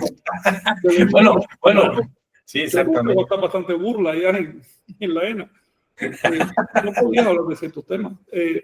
Pero se está demostrando. Sucede lo siguiente, no es que no es de ser profeta ni de ser adivino, no va por ahí, sino de unir los elementos y ver cuál es la lógica del sistema. Si de partida tú piensas que no había un sistema, sino un montón de calendarios disgregados, bueno, no vas a ver la lógica. Pero si te pones como propósito encontrar la articulación, eso te va a ir abriendo nuevas dimensiones, nuevas ventanas en la investigación. Lo que hacen estos hallazgos es corroborar que se trataba de un sistema cosmológico, de donde deriva al menos un par de calendarios totalmente articulados, coherentes entre sí, el de Sudamérica y el de Mesoamérica, pero un sistema cosmológico. Sí. Chinahui. Sí, bueno, vamos a saludar a todos los que han estado acá con nosotros. Isabel, allá en Argentina. Luis Mello, buenas tardes, saludos, toltecas de Anáhuac. Tenemos a Nahualtún, saludos desde Puebla. Luis Mello desde Chololan. Cosmic Tiger, ¿cuál sería la práctica, digámosle, equivalente a picarse en la actualidad para purificar los pecados desde la perspectiva del tolteca? A ver, yo hablé de un sistema religioso en el que la gente iba a confesarse frente a un sacerdote, muy similar a lo que pasa, no sé, en la India, en el budismo, en el cristianismo. Es decir, un sistema universal religioso. Obviamente que tú te confieses delante de alguien no cambia las cosas. La auténtica práctica es que te hagas consciente de lo que estás haciendo en la vida y que tú mismo decidas si quieres rectificar o no. Solo eso produce el grado de energía que hace falta para dar un salto, para cambiar. También hay que tener inteligencia, ¿no? Si tu vida está conformada, si está organizada de tal manera que necesariamente tienes que meter la pata una y otra vez, bueno, entonces no vas a poder redimirte nunca. La auténtica redención no es metafísica, es cambiando las cosas. En la cosmovisión tolteca no se aceptaba la idea del pecado original. Pecado es cuando tú pecas. Así, no que naciste con un pecado metafísico que te clavó un lejano antepasado, no va por ahí. Eso no es cierto. Claro que si tú cometes un error, lo mejor que debes hacer es aprender de ese error, rectificarlo. Vamos a verlo en perspectiva social. Tenemos acá una historia de invasión terrible. La historia más dura que yo conozco en la humanidad, que se recuerda en la humanidad. Una historia de invasión y destrucción de cultura y de civilizaciones. Y que ocurrió por algo. Hubo actos de traición, hubo falta de entendimiento, hubo estupidez por parte de las naciones de América que se dejaron invadir de ese modo. No, nada más inteligente que aceptar esa historia tal como ocurrió y estudiarla para no volverla a repetir. Si nos vamos por la idea de que no, eso no ocurrió porque éramos perfectos, no ocurrió, no, eso no ocurrió. Bueno, no vas a aprender de los errores, te van a volver a clavar la invasión, está ocurriendo ya, estamos en una segunda invasión. Entonces, es lo mismo en el individuo que en la sociedad. Nada más inteligente que aprender de los errores, pero para eso tiene uno que concientizarlos. Y si es posible dejar una marca de rectificación, eso es lo que proponen las religiones, que marques la rectificación para que tengas un punto de referencia. Y por otro lado, si bien un sacerdote que en teoría es un psicólogo que sabe cómo tratarte, bueno, de todas maneras hay que tener mucho cuidado con el ser humano, ¿no? Y más cuando se trata de sacerdotes. Cuestiones, sí. Sí, Omey. El micro. Sí, Ándale. ahí está, perdón. Sí, rápidamente, en respuesta a esta pregunta, me vino a la mente, Kinam significa, aparte de equilibrio y aparte de muchas otras cosas, que encontramos un diccionario en el viaje que hicimos allá a la zona maya, el Codemex, y encontramos así dos o tres páginas enteras con la acepción de Kinam, y algunas de ellas decían que significaba dolor o pinchazo o ese tipo de connotación. Entonces, desde el movimiento tolteca yo propondría más bien que lo hagas en el ensueño, que hagas Kinam en el ensueño, y eso es lo mismo que hacerte las pinchazos que se hacían antes. Por supuesto, en vivo. Pinchazo yo no la recomiendo, pero para nada. Claro, mira, claro. Eso es un emblema, eso es para niños, para que sí. La gente entienda que hay algo que hacer, pero el verdadero trabajo no tiene nada que ver con... A ver, los monjes de Europa se daban latigazos. ¿Qué consiguieron con eso? Y todavía hay monjes flagelantes. ¿Qué consiguen con eso? Solo sufrir. Eso, a mi juicio, es tortura de un animal. Eso no cabe dentro de la toltequidad. Que lo hayan hecho los antiguos, bueno, pero en Anáhuac había toltecas y no toltecas y de todo lo demás. Era una sociedad compleja. No tenemos que tragarnos todo lo que pasó de lo que... ¿Sí? Sí, y así pasa, por ejemplo, en el Camino Rojo. Ellos sí se martirizan, se agarran de la piel y se cuelgan y hacen donación de sangre en su ofrenda. Está bien, es su vida, es su cuerpo. Aquí en el ensueña, y esa es la verdadera ofrenda, no hazte cargo de tu basura, de tu tlazoli. Ofrenda tu dormidera, ofrenda tu falta de atención. ofrenda Sí. a tu memoria, ofrenda a tu ignorancia. Sí. No que le claves un pasador a un mono y te cuelgues, por favor. Eso es tortura Sí. animal y simplemente no cabe en la Totecayo. Claro. Lo lamento. Y acá otra interesante respuesta que dio Mónica Núñez. El sacrificio tolteca se explica en la oración, nada pide, solo serpientes y mariposas entregaré y sacrificaré. Y comenta ella, ofrendar las creencias, vicios o rutinas mentales y emocionales. El verso significa, si estás dispuesto a ofrendarlo todo, entonces es ofrenda. Si te vas a quedar con un pedacito, ya, vale, vete por allá. Por eso nada pide. Tú eres quien decide lo que vas a hacer con tu vida. No hay un Dios ahí arriba que te esté exigiendo nada. Exacto. Mm. También, tenemos aquí un mensaje de Miguel que ya no pudo regresar por la inestabilidad de la Bien. conexión. Pero quería hacerte una pregunta, Miguel, Frank. ¿Por qué la filosofía de nuestro tiempo requiere mirar hacia el calendario tolteca? Es lo que nos pregunta Bueno, Miguel. si entiendo tu pregunta, nos haríamos un favor como cultura occidental cristiana, ¿ok? Que es lo que somos. O si quieren, como civilización global moderna que es hija de la civilización occidental cristiana. Nos haríamos un gran favor observando las soluciones de otras civilizaciones. Un problema que padecemos como civilización en la actualidad es la miopía.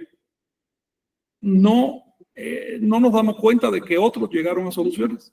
Pensamos que estamos en la cima de una pirámide evolutiva. Nos sentimos los más desarrollados de la historia, lo cual no es cierto. Y por lo tanto, todo lo demás eran salvajes. Y si vas a América, ya eran hasta caníbales sacrificadores.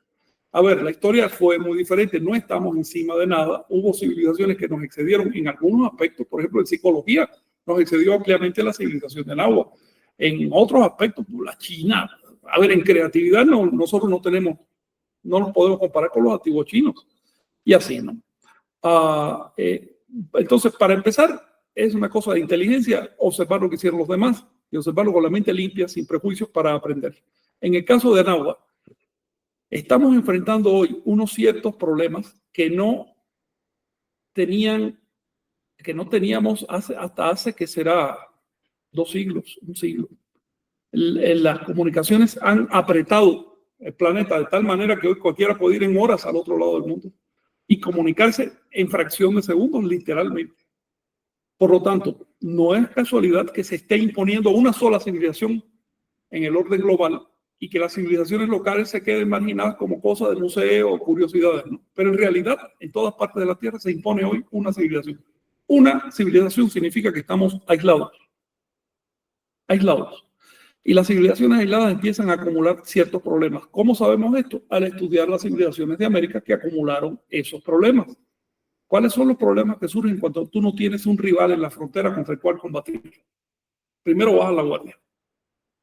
¿Ves? Eso le pasó a los mesoamericanos. Por eso un puñado de políticos españoles, pues no fueron los militares, fueron los políticos, pudieron envolver a los líderes militares de Aragua y ganaron rápidamente.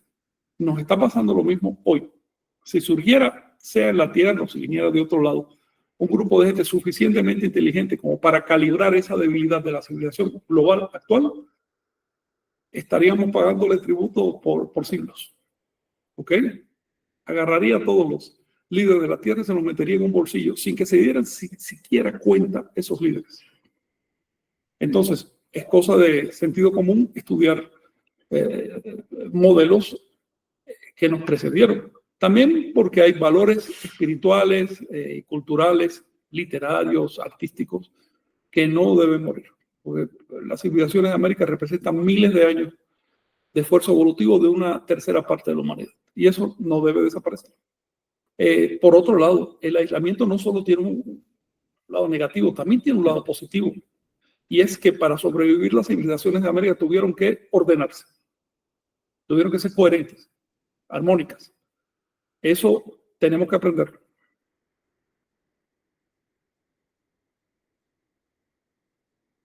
No sé si respondo a tu pregunta, Miguel. Sí, a ver, ya para el próximo, programa que, bueno, ya aprovechando, pues será el domingo, que será el día de veintena, para que estén Ya. al pendientes. Pero bueno, también Cosmic Tiger, Göbekli Tepe, según las últimas investigaciones, no era un asentamiento equivalente a una ciudad, sino un templo ceremonial y no hay rastros de agricultura. No. De hecho, la evidencia arqueológica de Göbekli Tepe era una sociedad de grupos nómadas. Ujú. Es lo que se dice, digamos, aunque en los últimos meses se han hecho unos hallazgos extraños que dicen que había como un pueblo alrededor, porque se han empezado a encontrar objetos particulares. En casitas mucho más pequeñas, solo dejaron pequeñas plataformas. Luego, en torno a un santuario, por supuesto que hay gente que se pega, ¿no? Para ponerse en el camino de los peregrinos, vender cosas así, cobrar tributos, pero todavía no había agricultura, por lo menos organizada y extensa. No vivían de la agricultura. Puede que tuvieran huertas, eso seguro que sí, pero no vivían de eso, sino vivían de la recolección y la caza, sobre todo la caza. No criaban animales. Luego, todavía no era una civilización en el sentido que yo le doy a ese término en estas presentaciones. Para mí, si es civilización, tiene que cubrir ciertos parámetros. Göbekli Tepe cubre uno de ellos, que es la transmisión de la información. Ya tenían una protoescritura, pero le falta urbanización. La urbanización comienza cuando tú separas las casas de tal manera que haya tránsito entre ellas, que pueda sacar la basura. Las sociedades que no aprendieron a ordenarse, a ordenar sus casas, perecieron de enfermedades. Eso ocurrió a inicios del Neolítico bastante. En varias partes de la Tierra se ven esas aglomeraciones de casitas y se ve que después de 3 siglos esa gente ya no pudo seguir ahí, se tuvo que ir para otro lado porque las infecciones los mataron. Entonces, con el tiempo hubo gente que dijo, esperen un momento, esto es porque no tenemos un sistema de transporte, un sistema de sacar la basura de algún modo o algo así. Eso es fundamental, ¿no? Para civilizar. Y para extender la civilidad, tú necesitas carreteras que te conecten con otros lados, lo que todavía no se ha encontrado en Göbekli Tepe. De todas maneras, no podemos decir la última palabra, porque eso apenas está en investigación. Y que en Göbekli no existiera una civilidad en el sentido actual, no significa que no existiera en otras partes de la Tierra.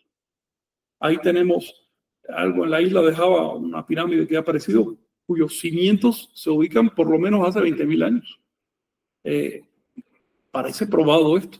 Y para construir una pirámide de ese tamaño en Gunung Padam, creo que se llama el lugar, sí es necesaria una sociedad totalmente organizada. Entonces, a ver, que apenas estamos levantando el velo de una historia de milenios que puede dar sorpresas. Okay, a ver si un día hablamos, por ejemplo, de los cultivos. Nos enseñaron que los cultivos empezaron hace 6.000-7.000 años, en América ya empiezan hace 10.000 años con el maíz, pero están apareciendo detalles interesantes, rarísimos. Por otro lado de la Tierra, ahí parece que hay principios de cultivo hasta hace 100.000 años en algunas partes de Asia. El tema de la metalurgia. Nos dijeron que la metalurgia empieza en el Neolítico, con el cobre, hace 6.000 años allá en Medio Oriente. Resulta que no, resulta que en los Grandes Lagos acaba de aparecer un complejo metalúrgico de hace 10.000 años con herramientas bien avanzadas. Los Grandes Lagos aquí en Estados Unidos. En otras palabras, sabemos poco de la historia. Estamos tratando de entender, ¿ok? Uh-huh. Y bueno, ya que lo mencionaste sobre la cultura, ayer se acaba de publicar la primera clase que nos compartiste por ahí del 2020 sobre historia de Anáhuac.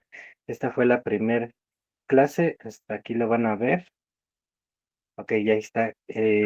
Así está el título, Las 7 civilizaciones madres, curso de historia de Anáhuac. Aquí profundizas justamente lo que nos comentabas sobre civilización y cultura, das varios explicaciones que bueno, pueden entrar, ya sea el canal de Iglesia Tolteca o de Nación Tolteca o el canal Toltecayo de aquí en YouTube y pueden ver la presentación, dura 1 hora y pues, ahí profundiza Frank mucho más de lo que ya hizo ahora.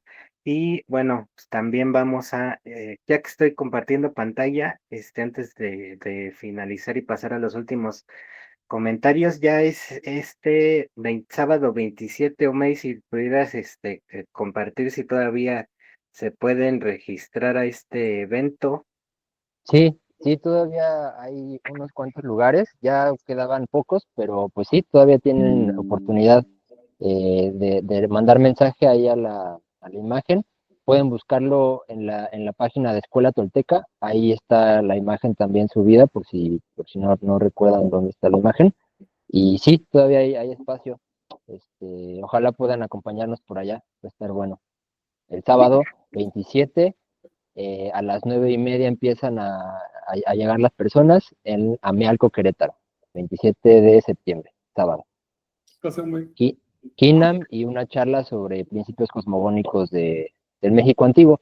Ocupamos los conceptos pues para que sean más accesibles a las personas, pero pues ya en la charla pues ya les vamos a explicar a más detalle pues todo esto conceptual. Por lo tanto, no te va a dar Ándale. chance de entrar al sabatino, ¿no? No creo. A lo mejor y transmitimos, si me puedo ahí conectar Bueno, un poco yo te y digo, transmito ahí. si quieren Ujú. saludar desde allá o mostrar las Sí. láminas que van las mandas Ajá. poner y eso. Justo también les invitamos a que vayan para que, bueno, vamos a empezar pues sí, a generar estos materiales, estas herramientas para compartir la información de una manera más didáctica y que no sea tan pesado luego la verborrea, ¿no? Claro. Hablar tanto, porque sí, son temas abstractos, complicados y si Sí, hay que tenemos hacerlo. herramientas visuales, pues es más accesible, más digerible y no se genera un cierto rechazo mental, ¿no? Porque a veces te puedes bloquear con tanta información y pues no es la idea, ¿no? Es que sea accesible. Y sí, pues ahí está la imagen que nos está compartiendo.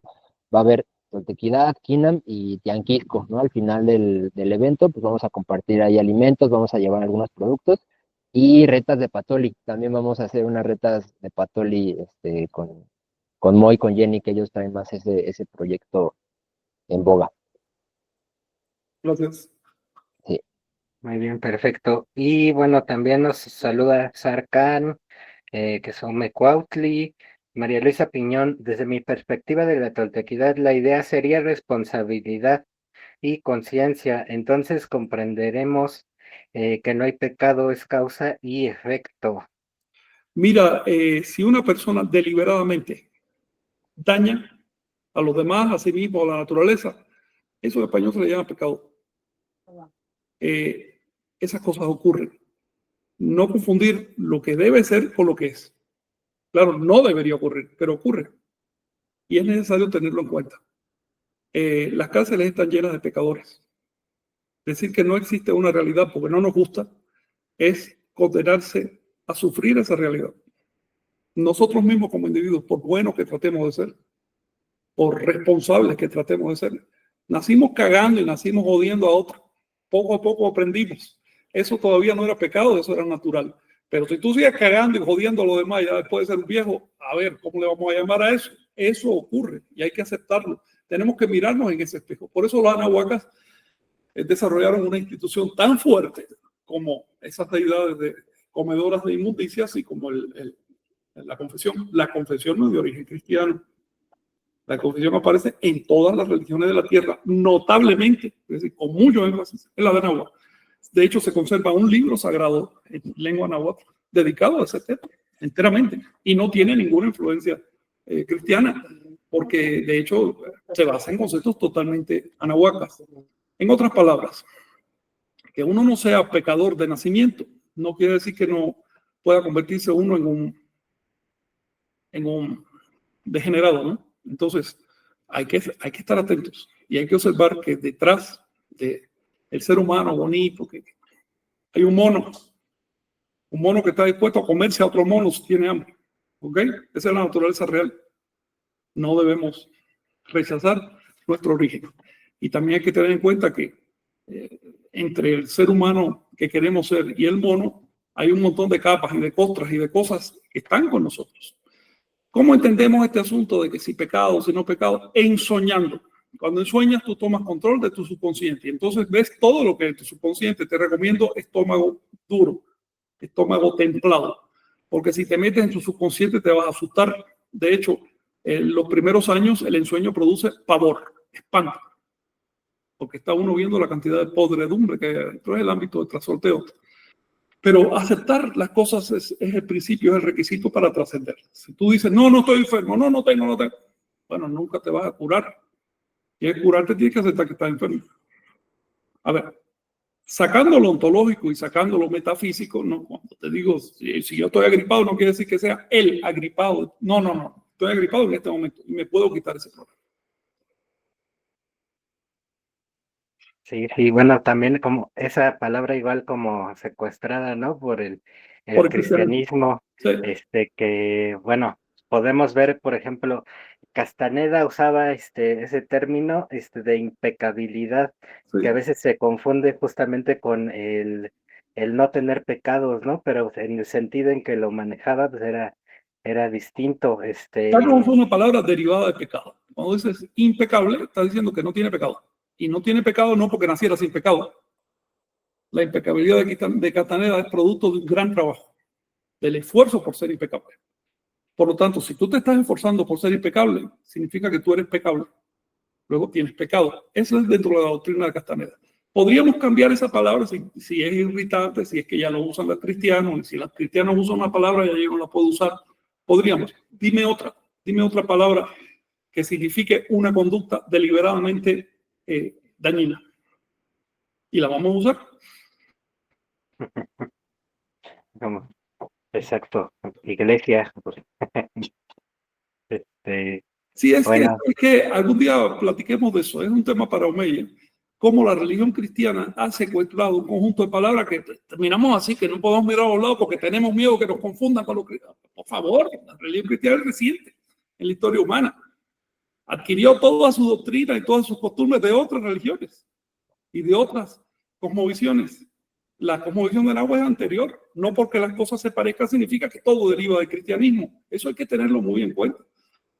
Una de las cosas que sorprendió a los curas españoles cuando vinieron es cómo se parecen los sacramentos anahuacas a los cristianos. Puesto que sabían que no eran de influencia cristiana, llegaron a la siguiente conclusión: es que el diablo se apareció aquí en América y les adelantó lo que nosotros íbamos a traer para que lo hicieran en forma de parodia. Eso ya es caer en tortura mental. Eso ya es demasiada complejidad para describir lo obvio. Y es que los cristianos no fueron los primeros en este mundo. sí, y el otro lado, ¿no? De que si se parece, entonces pues no debe de existir en Anáhuac, ¿no? Los Bueno, extremos que cerremos este canal. Este canal fue producido por la civilización cristiana, no por la civilización anahuaca. Cambiemos de ropa, dejemos de usar el español, usemos solo lenguas anahuacas. Purista, bueno, sé puro, pero purista que usa el español, ese no se ha revisado a sí mismo, ese no se entiende a sí mismo. Ujú, exacto.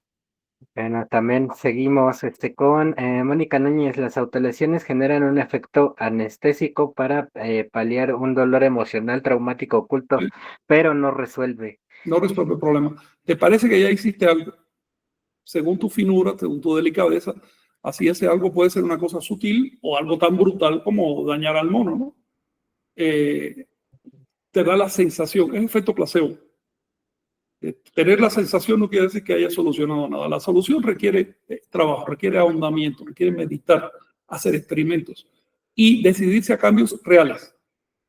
Lo digo con todo respeto para los anahuacas, quienes creían que con pincharse las orejas ya resolvían su tema, ¿no? Pero la cosa es más compleja. Exacto. También está Samuel Bautista Lazo. Los nativos americanos aún hablan de wild tending, el cultivo de jardines de alimentos en el paisaje.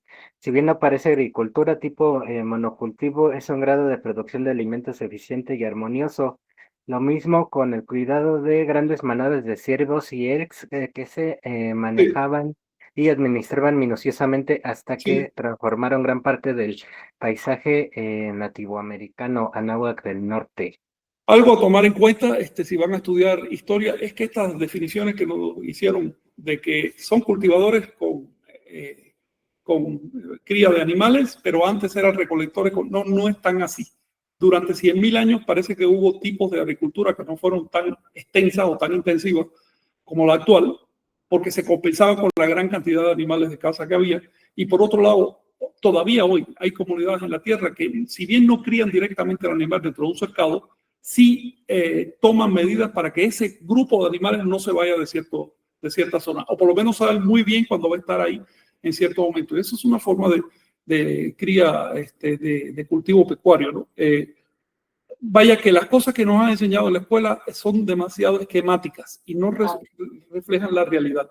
Es posible que haya habido civilizaciones desde hace por lo menos 100.000 años basadas en formas de explotación de los recursos que hoy no identificamos como tales, porque dejan poca huella. Por ejemplo, si tú haces un cercado de piedra para criar ovejas, eso deja huella. Pero si tú dependes de los búfalos que van a pasar en tal momento del año por tal lugar, eso no deja ninguna huella material, pero sigue siendo cultivo. Bueno, ya nos estamos yendo a otros temas, sí.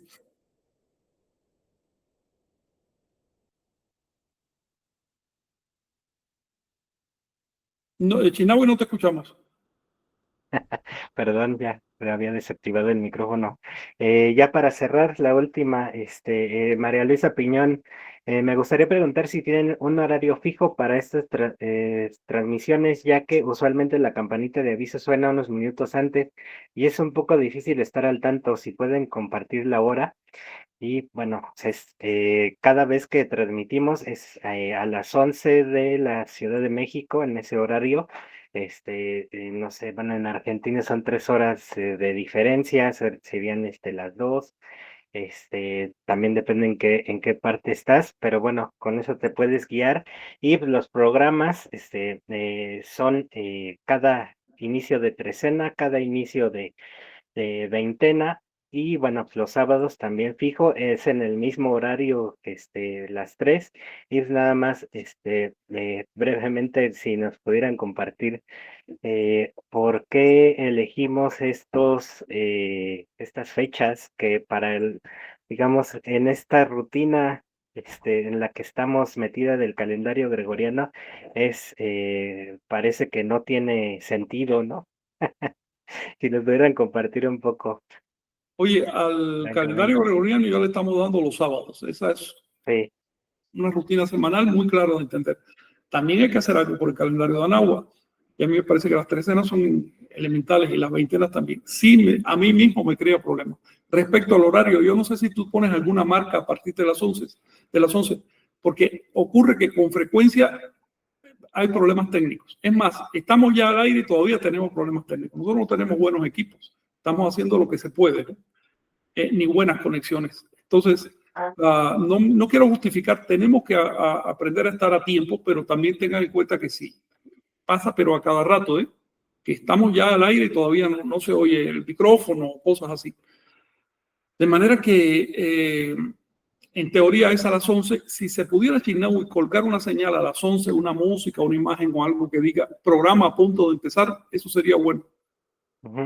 Para Sí, que dé seguridad a la persona a las 11 en punto. Sí, normalmente inicio la transmisión un poco antes, justamente para eso, para que les llegue el aviso, y ya a las 11, pues, Okay. Bueno, ya que se vea que estamos transmitiendo, para que, pues ya, cuando inicie la transmisión en sí, pues ya estén ahí al tanto. Pero sí, bueno, pues también, les compartiremos también estos anuncios para que estén al pendiente, y pues, no solamente con la notificación, pero sí es importante que si están suscritos, que activen la campanita para que les lleguen esas notificaciones. Y bueno, entonces sin más, nos encontraríamos en línea acá el sábado, Omey, transmitiendo desde allá si se puede. Y Al y menos el un saludo. domingo. Al menos un saludo, Omey. Sí, Sí, exacto. sí, yo creo que sí. Sí se va a poder porque dura varias horas el evento y sí, yo creo que se va a poder. Perfecto. Bien, bien. Sí, Y pues el pues, domingo por acá también. ¿Cómo no? Nos vemos pues. Vale. órale. Sí, Gracias. gracias. Saludos. Gracias, Toño. Chao. Sí, bye.